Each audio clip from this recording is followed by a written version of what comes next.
बुराई पर अच्छाई की विजय का प्रतीक 9 रातों तक मनाया जाने वाला त्योहार नवरात्रि भारत के सबसे जीवंत और विविध त्योहारों में से एक है। देश का हर राज्य अपने अनूठे स्वाद, रीति रिवाजों और परंपराओं को नवरात्रि उत्सव में शामिल करता है, जिससे यह भारत की विविधता में एकता का प्रतीक है। नवरात्रि का त्योहार देश के विभिन्न हिस्सों में अलग अलग नामों से प्रसिद्ध है। चलिए देश भर में नवरात्रि उत्सव के विभिन्न पारंपरिक तरीकों पर एक नजर डालते हैं। सबसे पहले बात करते हैं गुजरात की।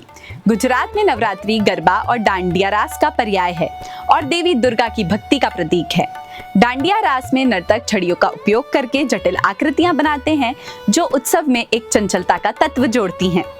दूसरे स्थान पर आता है पश्चिम बंगाल, जहां नवरात्रि का आयोजन दुर्गा पूजा के साथ होता है, जो देवी दुर्गा की राक्षस महिषासुर पर विजय की सम्मान में मनाया जाने वाला एक भव्य उत्सव है। इस अवसर पर भव्य पंडाल बनाए जाते हैं, जिनमें देवी की कलात्मक प्रतिमाएं प्रदर्शित की जाती हैं। अब तीसरे स्थान पर हम बात करने वाले हैं तमिलनाडु की, जहां नवरात्रि को गोलू के रूप में मनाया जाता है। घरों में गुड़ियाओं की जटिल सजावट की जाती है, जिन्हें अक्सर सीढ़ियों पर सजाया जाता है। लोग इन प्रदर्शनों को देखने के लिए एक दूसरे के घर भी जाते हैं।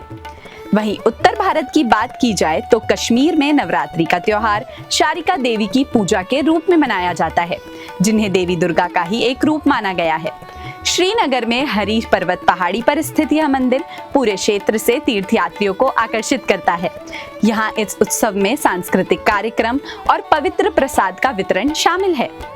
वहीं कर्नाटक में नवरात्रि में आयुध पूजा भी शामिल है, एक ऐसा दिन जब लोग अपने औजारों, यंत्रों और वाहनों की पूजा करते हैं। यह परंपरा उन औजारों का सम्मान करती है जिनसे उनकी आजीविकाएं चलती हैं। यह आध्यात्मिकता और व्यवहारिकता का एक अनूठा मिश्रण है।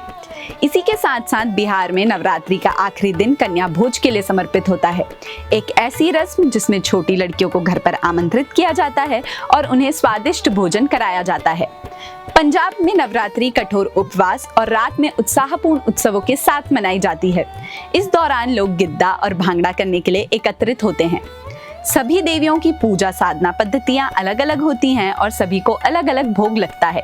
यदि आप किसी देवी की साधना कर रहे हैं तो आपको देवियों की पहचान होना आवश्यक है। प्रत्येक देवी को उनके वाहन, भुजा और अस्त्र शस्त्र से पहचाना जाता है। जैसे अष्टभुजाधारी देवी दुर्गा और कात्यायनी सिंह पर सवार है, तो माता पार्वती चंद्रघंटा और कूष्मांडा शेर पर विराजमान है। शैलपुत्री और महागौरी वृषभ पर, कालरात्रि गधे पर और सिद्धिदात्री कमल पर विराजित हैं। इसी तरह सभी देवियों की अलग अलग सवारियां हैं। 9 देवियों में शैलपुत्री, ब्रह्मचारिणी, चंद्रघंटा, कूष्मांडा, स्कंदमाता, कात्यायनी, कालरात्रि, महागौरी और सिद्धिदात्री का पूजन विधि विधान से किया जाता है। कहते हैं कि मां कात्यायनी ने ही महिषासुर का वध किया था, इसलिए उन्हें महिषासुर मर्दिनी भी कहा जाता है। दुर्गा सप्तशती के अनुसार इनके अन्य रूप भी हैं, जिनमें ब्राह्मणी, महेश्वरी, कौमारी, वैष्णवी, वाराही, नरसिंही, ऐन्द्री, शिवदूती, भीमा देवी, शाकंभरी, आदिशक्ति और रक्तदंतिका शामिल हैं। देवियों में त्रिदेवी, नवदुर्गा, 10 महाविद्या और 64 योगिनी का समूह है। प्रमुख रूप से 8 योगिनियां हैं, जिनके नाम कुछ इस प्रकार हैं: सुरसुंदरी योगिनी, मनोहरा योगिनी, कनकवती योगिनी, कामेश्वरी योगिनी, रति सुंदरी योगिनी, पद्मिनी योगिनी, नतनी योगिनी और मधुमती योगिनी। नवदुर्गा में 10 महाविद्याओं में काली, तारा, छिन्नमस्ता, षोडशी, भुवनेश्वरी, त्रिपुर भैरवी, धूमावती, बगलामुखी, मातंगी और कमला शामिल हैं। नवरात्रि में 9 अंक का भी विशेष महत्व होता है।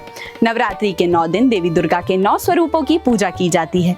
ऐसे में जिनका मूलांक 9 है, उन पे माँ दुर्गा की विशेष कृपा रहती है। अंक 9 का स्वामी मंगल होता है और अगर किसी की कुंडली में मंगल दोष है तो नवरात्रि का व्रत या पूजन करने से यह दोष दूर हो जाता है।